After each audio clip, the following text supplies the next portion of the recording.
Indiana Jones and the Great Circle is the combined work of MachineGames, the team behind Wolfenstein, LucasArts, and Bethesda's Todd Howard. A project planned for some 20 years, based off a franchise that had its heyday in the 80s. A game expected to copy the popular formula of Uncharted and Tomb Raider.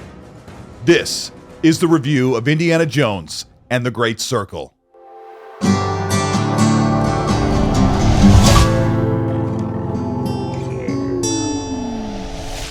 Indiana Jones and the Great Circle is a mashup of popular game genres, even recalling back as far as the early 90s with point-and-click adventures. Puzzle tomb games popularized from Uncharted and Elder Scrolls Skyrim, and all the expectations that come from Bethesda and a franchise as popular as Harrison Ford's Indiana Jones. Story. Indiana Jones and the Great Circle takes place in the year following Raiders of the Lost Ark in 1937. This is the political hotbed timeline of the German Reich and is perfectly illustrated as the Golden Era, just before World War II. Indiana Jones leaves the college that he teaches to find why someone was after ancient artifacts that belong to their museum. Along the way, you'll run into Gina, the Italian archaeologist, who will be your exploration and combat companion for main portions of the game. The story has you travel across the globe in what is the Great Circle, above and below the equator, gathering artifacts that combined make a major power play for the German army. The tone and wit, along with some perfect Indiana Jones humor and callbacks to what longtime fans love about the movie franchise, also is something that newfound fans can appreciate if they haven't watched the movies. It seems strange to try and revitalize a character that was iconic over 30 years ago, but Harrison Ford instantly becomes likable. And I hope you find your sister, but I work best on my own. Where's my hat? And his charm is portrayed perfectly by Troy Baker and accurately captured. This is a semi-open world game, and Indiana Jones and the Great Circle is much bigger and longer than you would expect. The game takes you across several locations, and a few of them offering main quests, mysteries, and side quests, as well as collectibles, and all of them are meant to give you more experience and the opportunity to level up Indiana Jones with upgrades that you find naturally throughout the world. Each of the locations gives you a sense of globetrotting as they're interlinked with the story, and he is in this arms race to collect ancient artifacts before his Nazi rival Voss. The game is meant to be for exploration first, Indiana Jones immersion second, with stealth subterfuge third, and in last place, when all goes awry, the hand-to-hand combat or gunplay.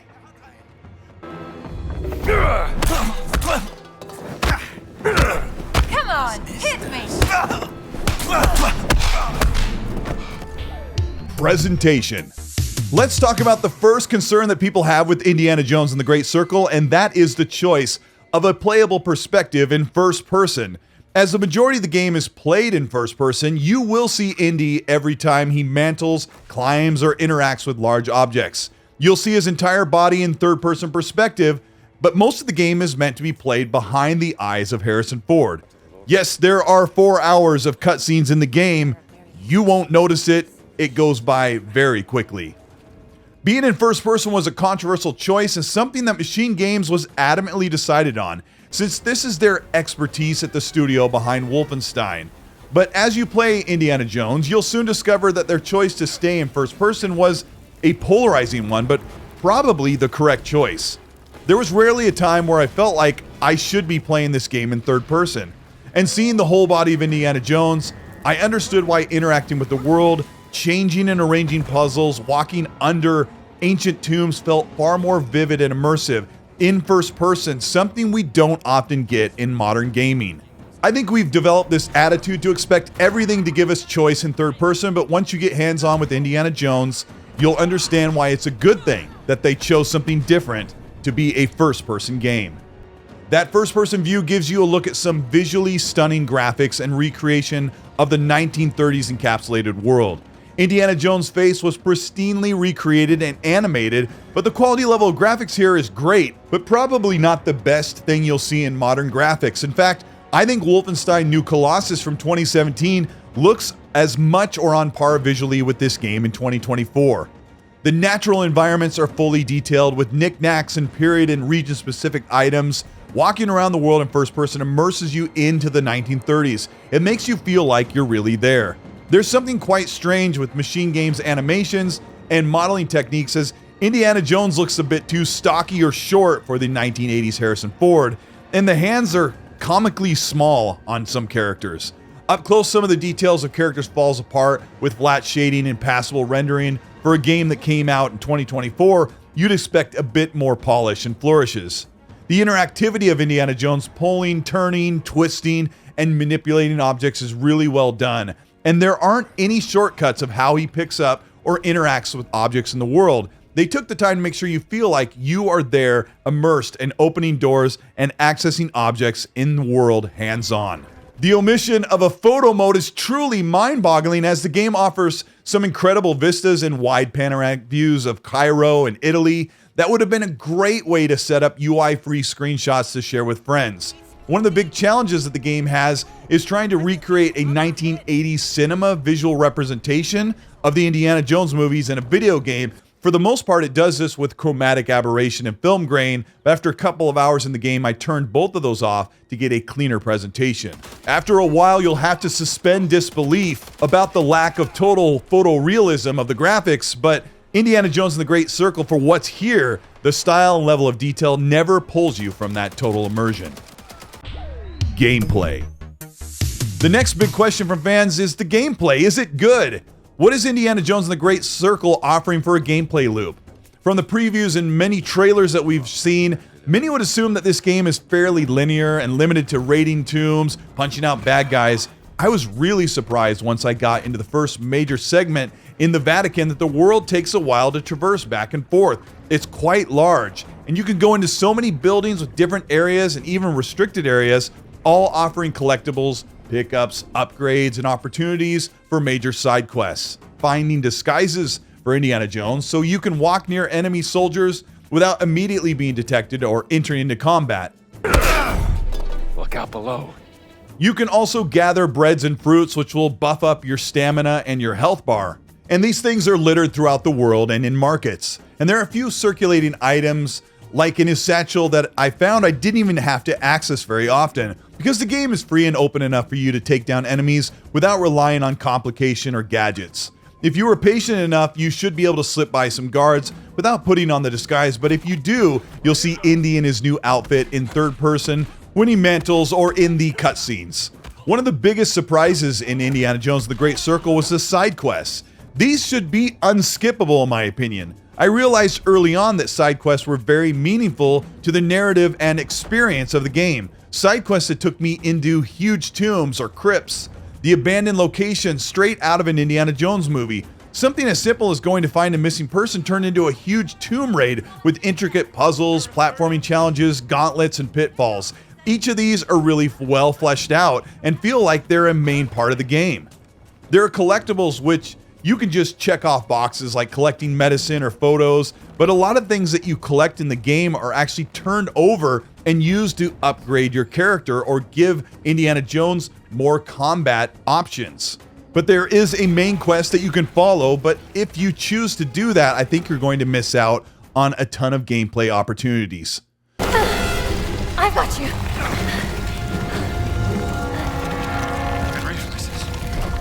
One of my biggest problems with Indiana Jones and the Great Circle is the combat gameplay loop. There's some excellent hand-to-hand, fist-to-cuff combat mechanics in the game, which allow you to dodge, parry, and punch out enemies, or take them out with improvised hand weapons, and that combat feels really great, unless you're outnumbered by a couple of enemies or more. You can knock a soldier out only to have two or more barrel down on you with firearms and heavy weapons, and sometimes you don't even stand a good chance at surviving.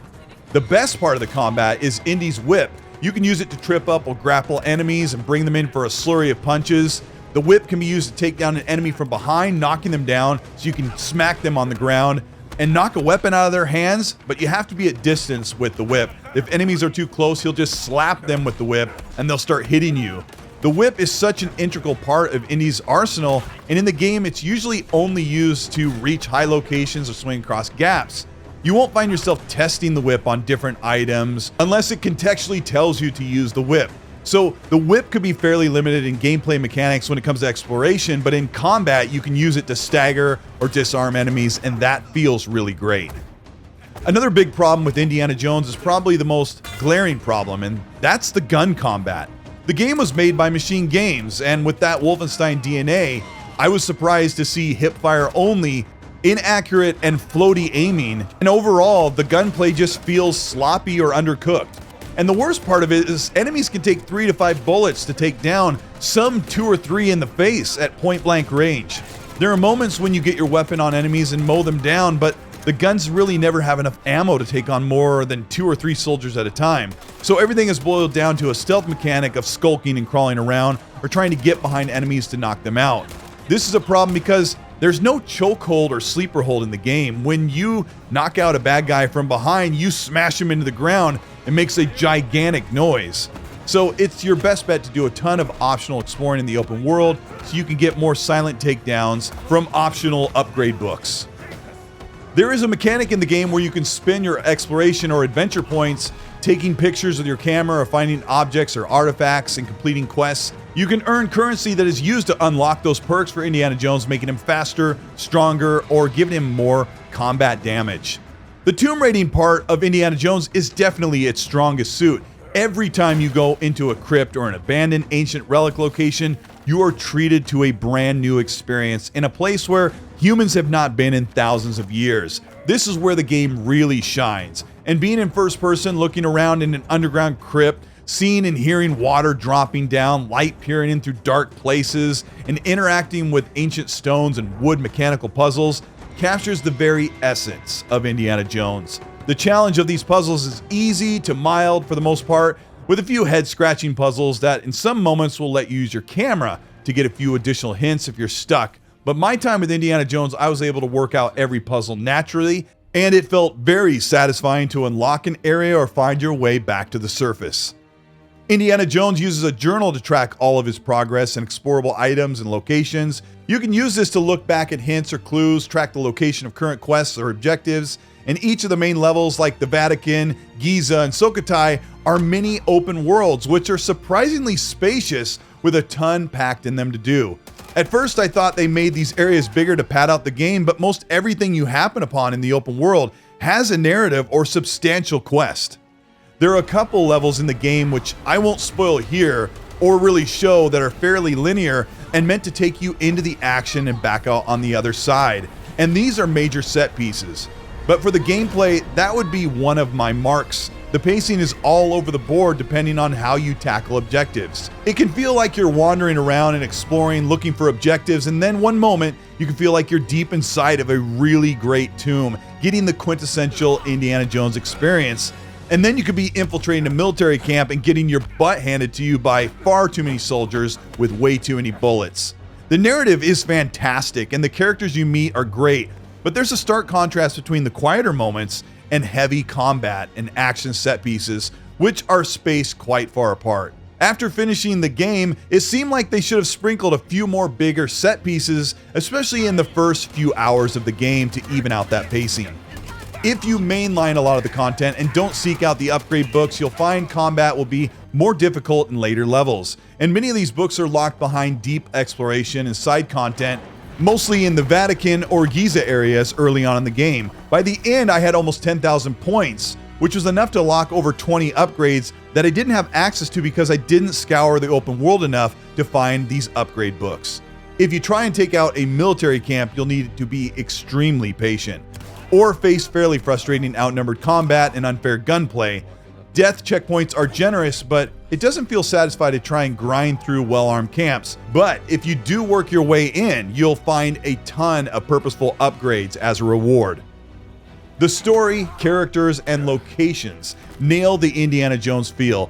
The biggest character is the ancient tombs, and you will spend most of your time climbing into ancient dangerous crypts and solving creative and iconic style puzzles left behind by Egyptians, Indonesians, and ancient Catholics. The pacing of exploration in long sprawled out segments that reward the big set pieces slows down a game that could have felt more like an extended theme park ride. The combat scenarios and organic open gameplay fail to satisfy or fail to serve choice to take down the Reich and gather all the collectibles at will. The gunplay and some of the reliance on stealth doesn't always work and lowers the emergent gameplay factor. But when Indiana Jones and the Great Circle is at its best, it's when you're diving into those tombs and solving puzzles, or getting your way out of a harrowing gauntlet and collecting ancient artifacts in the name of archaeology. There are a ton of surprises that I didn't spoil here, wouldn't and couldn't, and the tone and characters that you interact with in Indiana Jones shine through and nail what has really become our modern day recreation of an interactive Indiana Jones movie that may last you some 20 to 25 hours. The game is much bigger than you would have expected, and for those that really love this genre, or especially love the movie franchise, it offers you a ton of gameplay and experience of being in the shoes and leather jacket of Indiana Jones. I gave Indiana Jones and the Great Circle an 8 out of 10. This is Colt Eastwood. Thank you so much for checking out this review for Indiana Jones and the Great Circle. I hope you enjoyed it, and I hope that you understand some of the criticisms I have. And I'm very harsh on the combat and the pacing of the game, but really those are the things that stuck out to me the most. And if you just take your time to really dive into the game and immerse yourself, it's so good. I didn't expect there to be so much to do, and I thought they would pad it out with just little things that you can pick up here or there, but the side quests are really substantial, and I wasn't expecting that from MachineGames title. And so I really enjoyed Indiana Jones. I'm not sure it's going to be for everyone, and I'm really upset that they didn't nail that gunplay. Like, they could have done the whole Uncharted Tomb Raider thing for sure, and I think people would have been really excited, although we've had like a dozen of those games over the past 15 years. I think Indiana Jones offers something really unique, and I think it's well worth playing and checking out when it's on Xbox Game Pass and then also PlayStation later. If you ended up enjoying this video, let me know by liking and subscribing to the channel. Hit the bell to be notified of new weekly content. If you want to further support what we do here on the Colt Eastwood channel, I made 2 videos this week. Also, check out my sponsored video. Bethesda had me do a tips and tricks video, a guide video basically.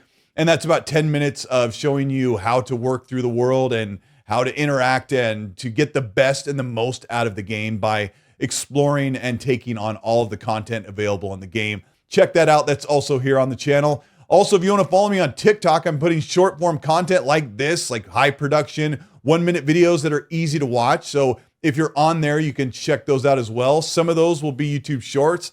I don't know. YouTube's weird, but I'll see what I can offer you. Thank you so much for support. You can also check out the Patreon. That is there with tiers to check out the content, get early access for merch giveaways, and so much more. Also, check out the X&C podcast. It runs every Monday, 5 p.m. Pacific time, 8 p.m. Eastern. Middle-aged game guy and I will talk there with the occasional guests about Indiana Jones, our impressions, industry insights, insider stuff, rumors, leaks, you name it. That's all there on the show. Check that out. It's also on Spotify and Apple Podcasts if you want to check that out after the fact. But I want to know what you think. What was the most impressive thing that you saw here from Indiana Jones on this gameplay, and which one worries you the most? Sound off in the comments. Let me know what you think. And while you're there, as I always say, please be nice.